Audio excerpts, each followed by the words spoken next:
Hi guys! For today's topic, pag-usapan natin about three kinds of motivation. Isa na natin.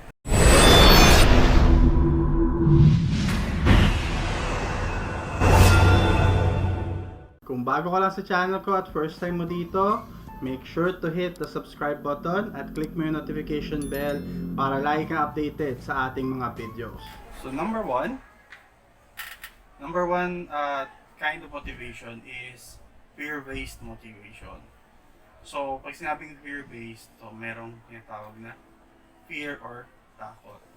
So, usually, yung ganitong motivation, yung mga tao na ganito yung motivation, driven sila by fear. Fear nung, let's say, may na-encounter sila nung nakaraan or nung past nila, na kung saan dahil ayaw na nila balikan yung bagay na yun, na mamotivate silang kumilos. Meaning, yun yung nag-motivate sila sa kanila para hindi na bumalik dun sa ganong sitwasyon. For example, kung ikaw ay pinanganak na mahirap, then yun yung background mo. At alam mo naman yung hirap. So pag na-encounter mo siya, parang ayaw mo nang balikan. So ngayon nakakagaan ka na, let's say working ka na or dinegosyo ka na. Dahil dun sa past mo na yun, dahil dun sa ganung takot mo, na mamotivate ka kumilos. Kasi ayaw mo na bumalik sa ganung sitwasyon. So yun yung fear-based motivation. Next kind of motivation, or yung number 2, ito yung tinatawag na ego-based motivation. So pag sinabing ego-based, usually driven to ng community or yung motivation nito is external, yung tinatawag. So meaning, isang example nito ng ego-based motivation. Kasi yung ego-based motivation, namomotivate ka kasi merong ranking, merong top, merong goal yung iba na pag nakita mo yung taong yun, nakuha niya yung goal niya, sa tingin mo, kung nakuha nga niya, dapat kayang-kaya ko. So, ganun yung ego-based motivation. So, for example, sa isang classroom setup, ego-based motivation, lahat ng mga estudyante gusto makapasok sa top 1 to 10. Kung sa isang negosyo naman, sa isang corporate business, ang goal ng isang kumpanya o ng isang negosyo, sila yung top selling brand. So, ganun yung ego-based motivation.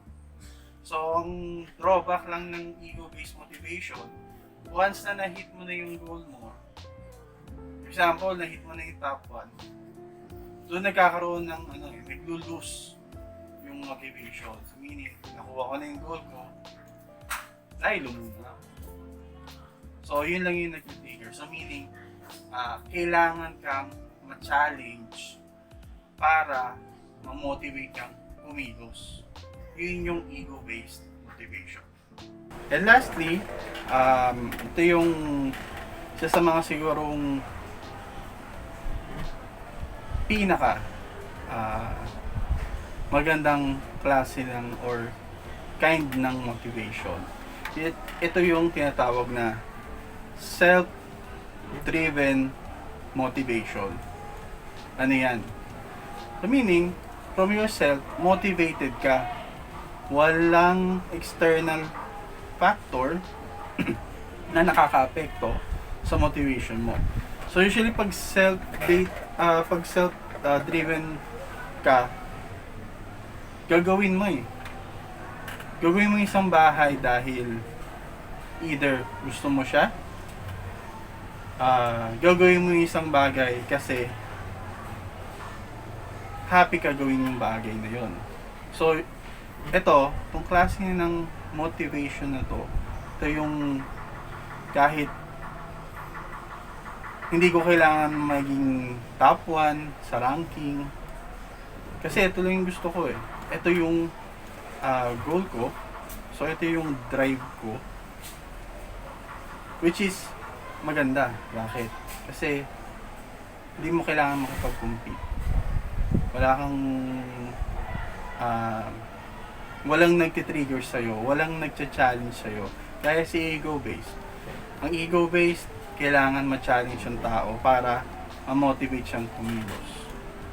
Yung fear-based naman, dahil sa ayaw mo nang ma-encounter yung ganong sitwasyon, na ma-motivate ka kumilos. While sa self-based, self-driven motivation, ito yung kahit anong ma-encounter mo sa buhay. Okay, maganda o hindi, motivated ka gawin yung isang bagay. Walang external factor, kundi internal factor lang.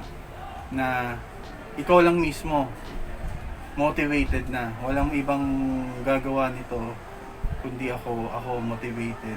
So usually, pag self-based kasi, alam mo yun, yung wala kang competition mo dito yung sarili mo. So let's say for example, kaya ko ba itong isang bagay nito? Kaya ko ba mag-talk sa crowd? Kaya ko bang ibenta tong ganitong produkto? Kaya ko ba maging successful sa ganitong endeavor? So yun yung